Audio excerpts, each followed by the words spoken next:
We are in the Crown Chamber of Salisbury Hall, the home of Mr. and Mrs. Walter Goldsmith. We are waiting for a ghost to appear. The ghost of Nell Gwynn.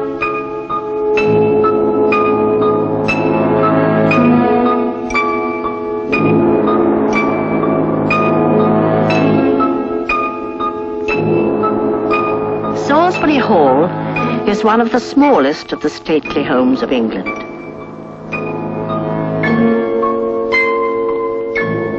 Its approach is by an undistinguished-looking farm track leading off the main London road 4 miles south of St. Albans.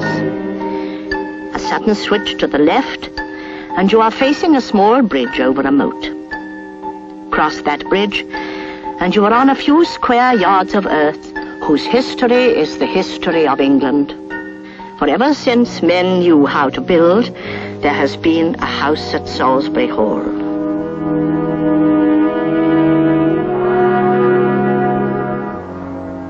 Beneath this floor is hard-beaten earth, which knew the heavy imprint of a Roman soldier's sandal. But for the legend of Salisbury Hall and the hauntings, we have only to go back 3 centuries to those magnificent days of Charles II, that charming, sensual, merry monarch of the Restoration. In 1668, Samuel Pepys wrote in his diary, "The king did send for Nell Gwynn." She was 18, a red-headed, impish, witty, loyal gutter snipe who had made her way up from the streets to be an orange seller, to be eventually the best-loved actress and comedian of her day. He was a splendid man in his early 40s. Neither were exactly new to love. The king's mistresses were notorious and legion. And Nellie? Well, Nellie came from the poorest streets of London, where life was lived to its fullest and pleasure taken when and where one might.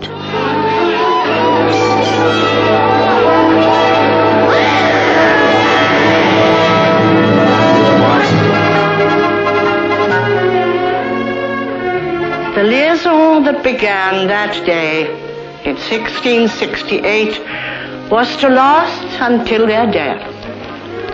It was here that he brought her, away from the prying eyes and gossiping tongues of the court. In that room upstairs, their first son was born, and the king created him Duke of St. Albans. Because from this bedroom window can be seen in the distance the ancient city of St. Albans.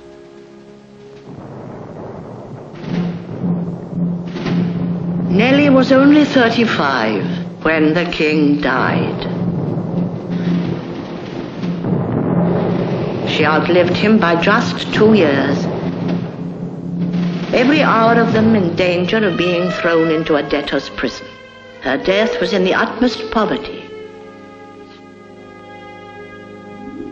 Gather ye rosebuds while ye may, old time is still a-flying, and this same flower that smiles today, tomorrow will be dying. Yes, this is Nellie's house, where she loved and laughed, and to which she now returns. She now returns. She now returns.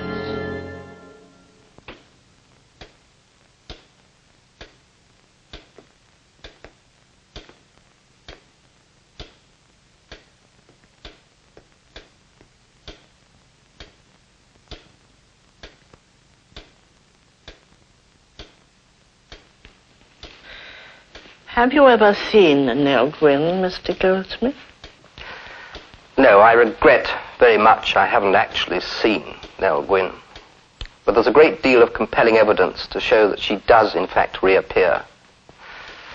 That book, by your left hand, Mr. Davis, contains the testimony of no less a person than Sir Winston Churchill's stepfather, who once lived in this house. It's called Edwardian Heydays. Now, here's the passage. One evening at Salisbury Hall, just as it was getting dusk, I came down the staircase, which leads into the old panelled room that we used as a dining room, and there, standing in a corner, I saw the figure of a youngish and beautiful woman with a blue fichu round her shoulders. She looked intently at me, then turned and disappeared through a door in the passage. I followed her and found nothing. She looked so exactly like a former nursemaid of ours called Ellen Bryan that I felt certain she must have died, and I had witnessed an apparition of her at the moment of her death. I thought no more about the matter until a few weeks later, when my sister Daisy came to visit us. As Salisbury Hall had been inhabited by Nell Gwynn, I had a hobby of collecting prints of this lady, and taking up one, Daisy said, "I never realized before the truth of what people used to say about Ellen Bryan, how she was exactly like the pictures of Nell Gwynn."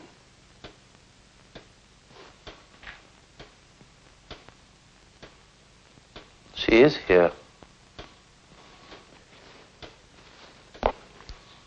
She's very definitely here.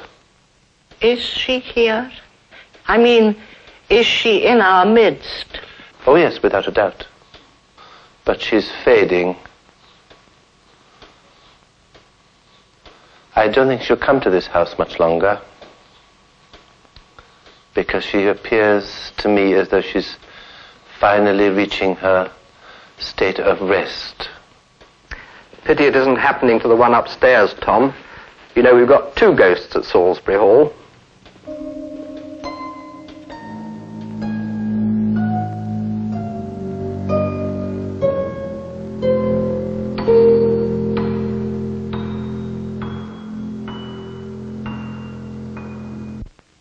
But you have got the ghost of a man here.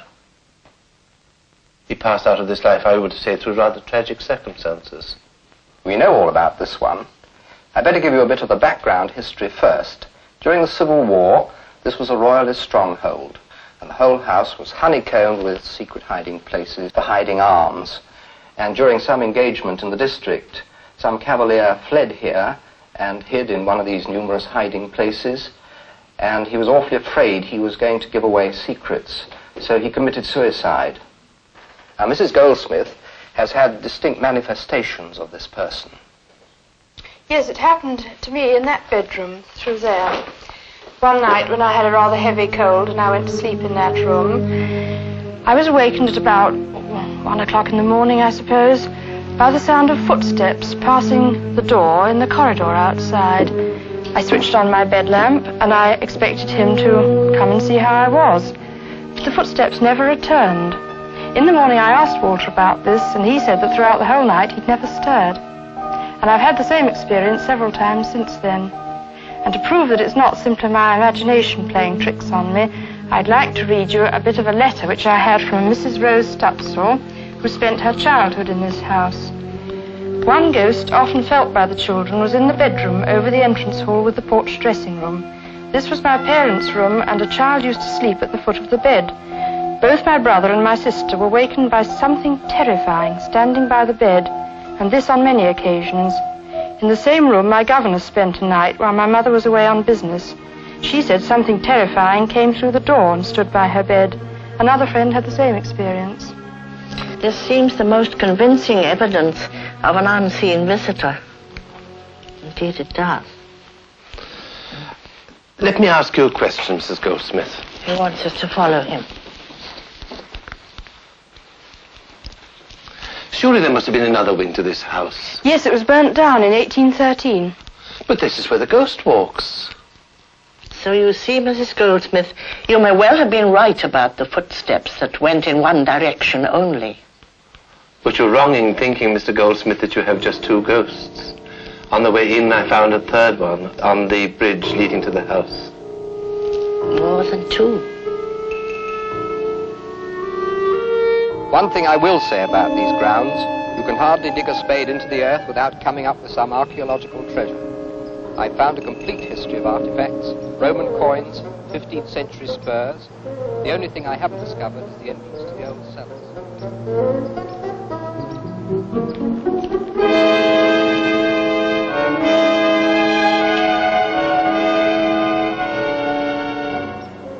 This is another of the ghosts of Salisbury Hall.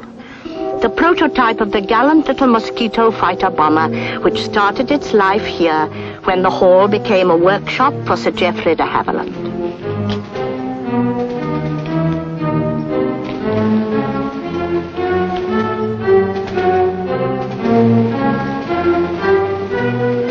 Yes, there's no doubt at all, but you have the ghost of a woman here.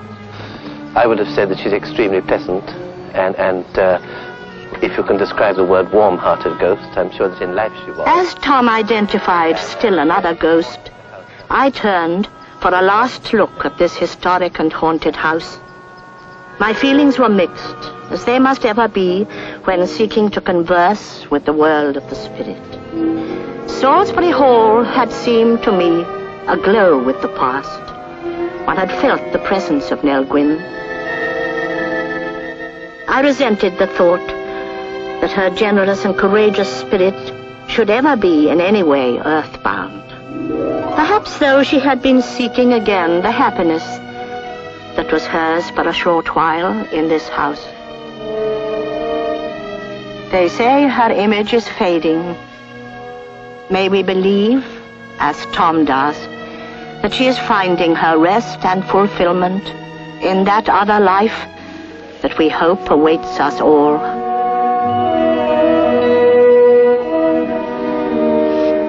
With joy we leave thee, false world, and do forgive all thy false treachery, for now we'll happy live, that thus we happy live.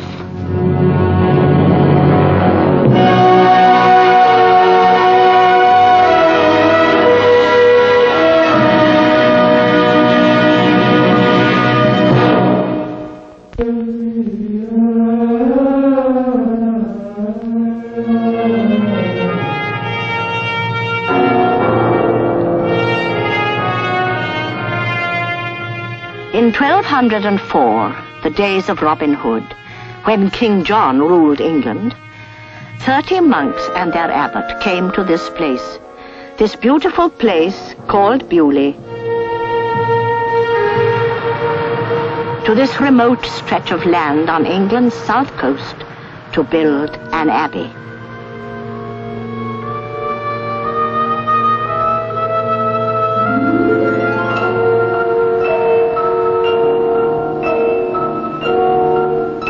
They were Cistercians, one of the strictest orders in the Roman Catholic Church.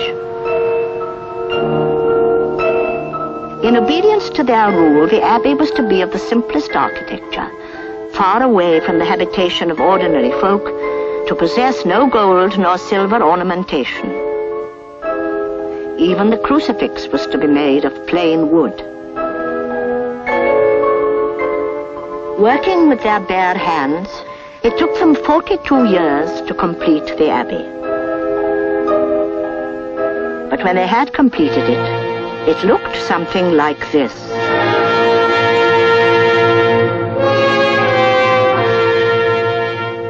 They worked hard, and they prayed hard. But above all, the monks of Beaulieu sang.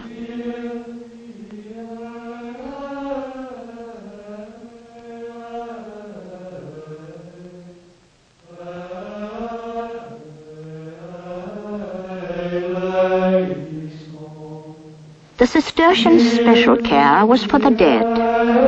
At the hour of 2 every morning, the monks rose from their beds, and each carrying a candle would make their way from the dormitory to the abbey for vigils and the commemoration of the dead. Gradually, the column of cowled figures, lit by flickering flames, wound its way chanting into the abbey, and each monk took his allotted place.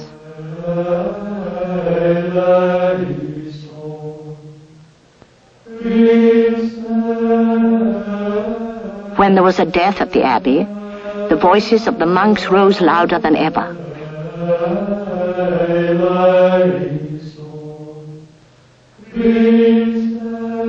as they carried the body to its grave, interceding with God for the soul of their dead brother.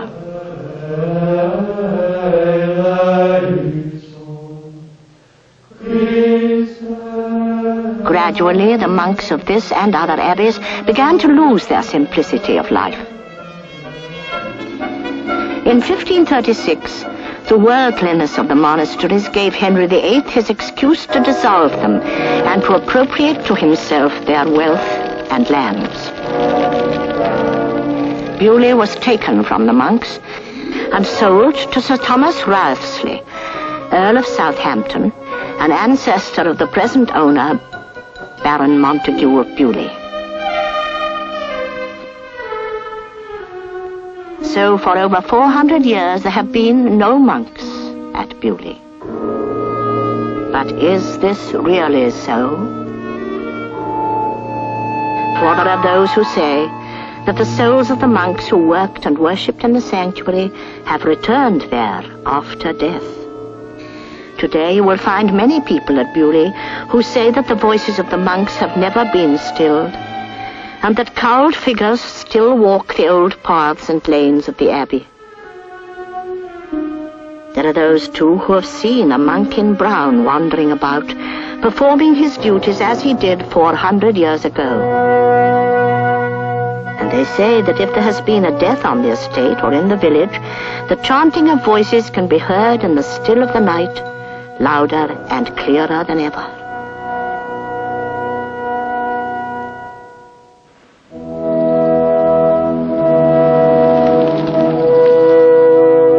We were eager to present ourselves at Beaulieu.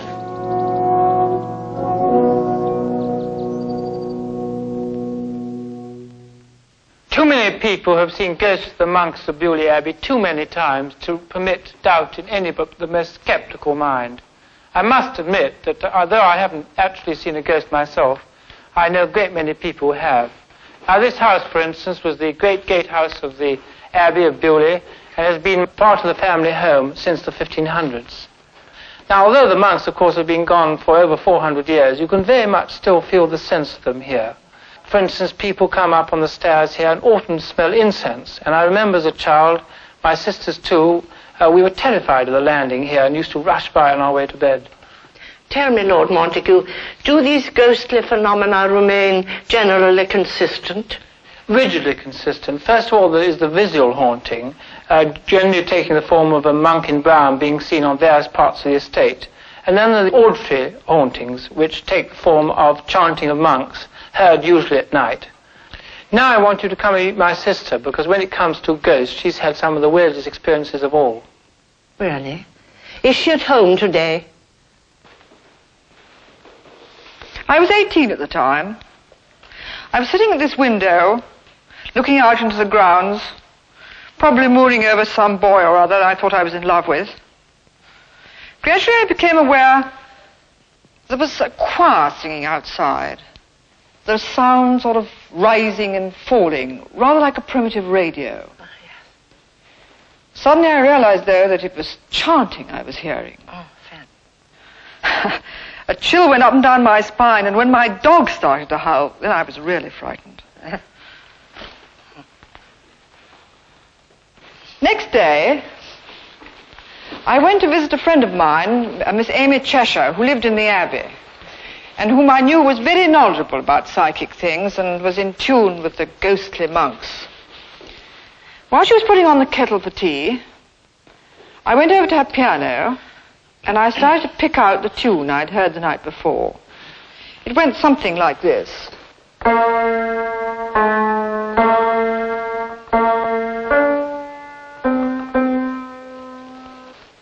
When I looked round, she stared at me. She said, "So you heard it too? They were very loud last night, weren't they?" Soon after, the Miss Cheshire died. Another lady took over her room. I was looking out of her upstairs window, which faced onto the ruined cloisters, when she saw a monk in a brown habit standing motionless in one of the arches. Out there.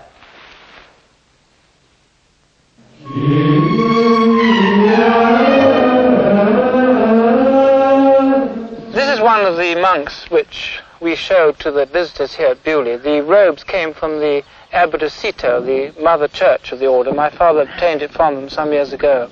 Oh, fancy. But why is he not wearing brown?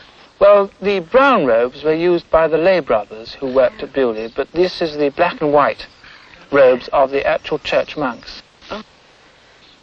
When I was a boy, there was a wonderful old vicar here. In fact, he was vicar of Beaulieu for 53 years. And he used to be in very close communion with the monks. He used to know them by their Christian name and shut up the church and have special services for them.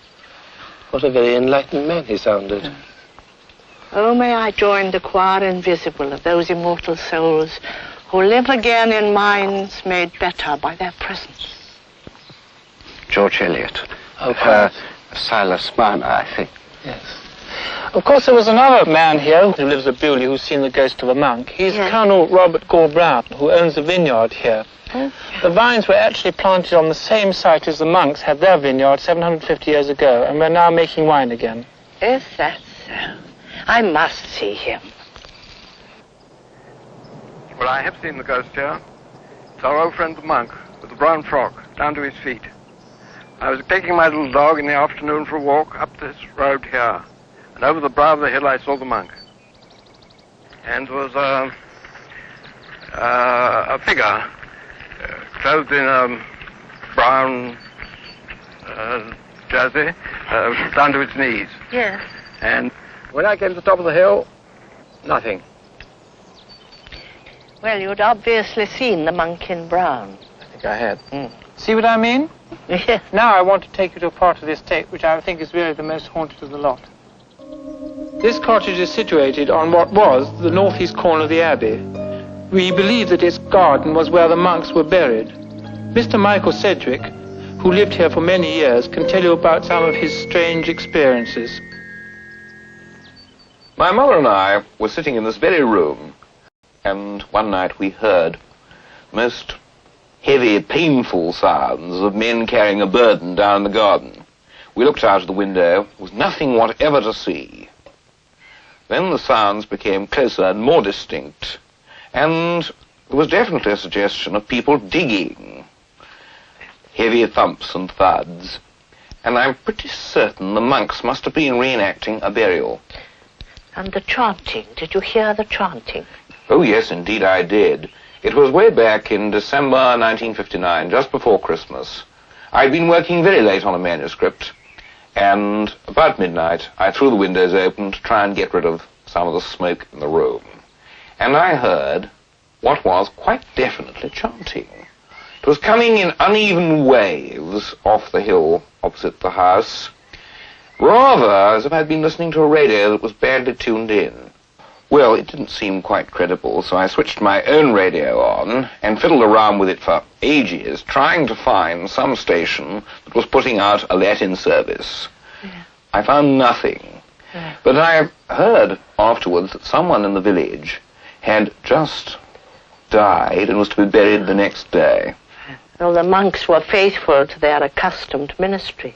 That they were. Next day, I ran into Mrs. Day, and she told me she'd been out that very night and had heard the same chanting out in the road. You should have a word with her. I remember walking home late one evening. It was very late. I just locked off the domus. We'd had a late dance. And I heard chanting in the distance. And it gradually seemed to get a little louder. It was more like a sort of murmuring, which seemed to come from the bottom part of this lane here, oddly enough, where we are now, and as if it was coming from the abbey there. Oh, yeah. It was a wonderful feeling of peace. It seemed to take away all my tiredness after a long day. How I wish I could hear it. I wonder if I should have the ears to hear. You may not. Maybe tonight. You'll have to wait till around midnight. Never mind. We will keep tryst.